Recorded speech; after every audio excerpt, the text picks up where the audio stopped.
Hi friends, எல்லாருக்கும் வணக்கம். எல்லோரும் எப்படி இருக்கீங்க? இன்றைக்கி என்னோட கிச்சன் க்ளீனிங் வீடியோ தான் வந்துட்டு பார்க்க போகிறோம். அது மட்டும் இல்லாமல் இன்றைக்கி ரெசிபி எதுவும் போடல, கிச்சன் க்ளீனிங் வீடியோ மட்டும்தான் வந்துட்டு பார்க்க போகிறீங்க. நான் எப்போவுமே கிச்சனை வந்துட்டு இந்த மாதிரி எல்லா திங்ஸையும் எடுத்து வச்சுட்டு நல்லா நீட்டாக க்ளீன் பண்ணுறது மந்த்லி ஒன்ஸ் தான் பண்ணுவேன். ஆனால் இப்போல்லாம் பார்த்தீங்கன்னா ரொம்பவும் மெர்சி ஆகுது, எண்ணெய் பிசுக்கு அது இதுன்ட்டு.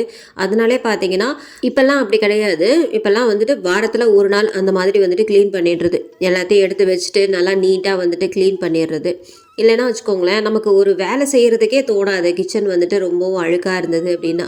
அதனால் வாரத்தில் ஒரு நாள் க்ளீன் பண்ணுறது ரொம்பவுமே நல்லது. எல்லா திங்ஸையும் கம்ப்ளீட்டாக எல்லா திங்ஸையும் எடுத்து வச்சுட்டு க்ளீன் பண்ணிடுவேன். இந்த ஹாலு பெட்ரூம் எல்லாம் வந்துட்டு அவ்வளோவா வந்துட்டு மந்த்லி ஒன்ஸ் வந்துட்டு நம்ம க்ளீன் பண்ணால் போதும். ஏன்னா அவ்வளோவா வந்துட்டு அங்கே தூசியும் படியாது, அவ்வளோவா கொஞ்சம் நீட்டாகவே இருக்கும் அது எப்போவுமே. ஏன்னா அது வந்து படுக்கிற இடம். ஹாலும் பார்த்தீங்கன்னா அவ்வளோவா தூசி அடையாது.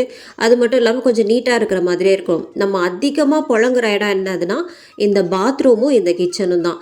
பாத்ரூம் பார்த்தீங்கன்னா எப்போவுமே நீட்டாக வச்சுக்கணும். ஏன்னா அது அடிக்கடி யூஸ் பண்ணுற ஒன்று. அதே மாதிரி கிச்சனும் தான். கிச்சனில் நம்ம டெய்லி வந்துட்டு சமைப்போம் இல்லையா, அதனால் எண்ணெய் பிசுக்கு, மாவு கொட்டுறது அது இதுன்ட்டு நிறைய இருக்கும். அதனாலே பார்த்தீங்கன்னா இந்த மாதிரி நம்ம டெய்லி க்ளீன் பண்ணுறது ரொம்பவும் நல்லது. ஆனால் டெய்லி வந்துட்டு இந்த மாதிரி க்ளீன் பண்ண வேணாம், வாரத்தில் ஒரு நாள் அந்த மாதிரி க்ளீன் பண்ணிக்கலாம். ஸ்டவ் பார்த்தீங்கன்னா நம்ம வந்து டெய்லி க்ளீன் பண்ணியே ஆகணும். நைட்டு படுக்கிறதுக்கு போகிறதுக்கு முன்னாடியே வந்துட்டு க்ளீன் பண்ணிடணும். அப்போ தான் நமக்கு காலையில் எழுந்திரிச்சு வேலை பார்க்குறதுக்கு கொஞ்சம் ஈஸியாகவும் இருக்கும். மனசு கொஞ்சம் பார்த்திங்கன்னா சுறுசுறுப்பாக வந்துட்டு அந்த வேலையை வந்துட்டு நம்மளால் செய்ய முடியும். அந்த கிச்சனும் அந்த ஸ்டவ்வும் பார்த்திங்கன்னா ஒரு மாதிரியாக இருந்தது, எல்லாம் கொட்டினபடி அப்படியே இருந்துச்சு அப்படின்னா நமக்கு வேலையும் ஓடாது. அந்த நாளே பார்த்திங்கன்னா என்னவோ ஒரு மாதிரி இருக்கும். அதனால் எப்போவுமே கிச்சனை வந்துட்டு க்ளீன் பண்ணுறீங்க அப்படின்னா நைட்டில் வந்து இந்த அடுப்புலாம் வந்துட்டு க்ளீன் பண்ணிட்டு தான் அதுக்கப்புறமா நம்ம போய்ட்டு தூங்கவே போகணும். இப்போ தான் நம்ம காலையில் எழுந்திரிக்கும் போது நல்ல ஒரு சோம்பேறித்தனம் எதுவுமே இல்லாமல் நம்ம வந்துட்டு இந்த மாதிரி வேலைங்கள்லாம் சமைக்க முடியும், எல்லா வேலையும் வந்துட்டு செய்ய முடியும். இது வந்து கண்டினியூவாக வந்துட்டு பண்ணிக்கிட்டே தான் இருக்கணும், ஒரு நாள் கூட தவறக்கூடாது. ஏன் சொல்கிறேன்னா அது வந்து கிச்சனில் சமைக்கிறவங்களுக்கு தான் தெரியும் அதனோட கஷ்டம் என்ன அப்படின்ட்டு.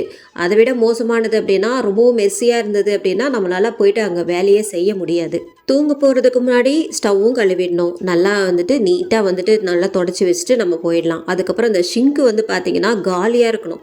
நமக்கு காலையில் வந்து பார்க்கும்போது ஷிங்கில் வந்துட்டு எந்த ஒரு பாத்திரமும் இல்லாமல் இருந்தால் தான் அது வந்து மனசுக்கு நிம்மதியாக இருக்கும். ஏன் சொல்லுங்கள்? அப்போ தான் நமக்கு எந்த வேலையும் அதிகமாக இருக்கிற மாதிரி இருக்கா. ஷிங்கில் பாத்திரம் இருந்தாலே வச்சுக்கோங்களேன், ஏதோ கச்சன்னு இருக்கிற மாதிரி இருக்கும், ஒரு மாதிரியாக ஸ்மெல் வரும். நானே நிறைய தடவை வந்துட்டு சோம்பேறித்தனப்பட்டுட்டு என்ன பண்ணுவேன், அப்படியே போட்டுருவேன். அந்த மாதிரிலாம் இருக்கவே கூடாது. நைட்டு 11 மணி ஆனாலும் நான் இப்போல்லாம் வந்துட்டு கழுவி வச்சுட்டு தான் வந்துட்டு போய் படுக்கிறது.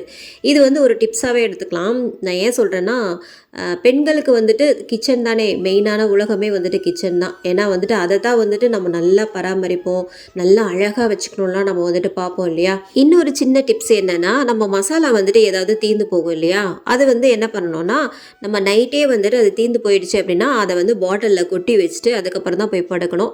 அது மட்டும் இல்லாமல் எண்ணெயும் காலி ஆகிடுச்சு அப்படின்னா நைட்டே வந்துட்டு அதை ஃபில் பண்ணி வச்சிடணும். அப்படி இல்லைன்னா காலையில் வந்துட்டு நம்ம அதை ஃபில் பண்ணும்போதோ இல்லை மசாலாவெல்லாம் சேர்க்கும் மசாலாலாம் வந்துட்டு பாட்டிலில் கொட்டி வைக்கும் போதோ பார்த்திங்கன்னா நமக்கு ரொம்பவும் லேட் ஆகிடும். இது வந்து நான் அடிக்கடி வந்துட்டு உணர்ந்துருக்கிறேன். அதனால தான் இந்த டிப்ஸை வந்துட்டு உங்களுக்கு சொல்லியிருக்கேன். இந்த வீடியோ உங்கள் எல்லாருக்குமே பிடிச்சிருக்கும்னு நினைக்கிறேன். அடுத்து ஒரு நல்ல vlogல வந்துட்டு பார்க்கலாம். அது வரைக்கும் பாய்.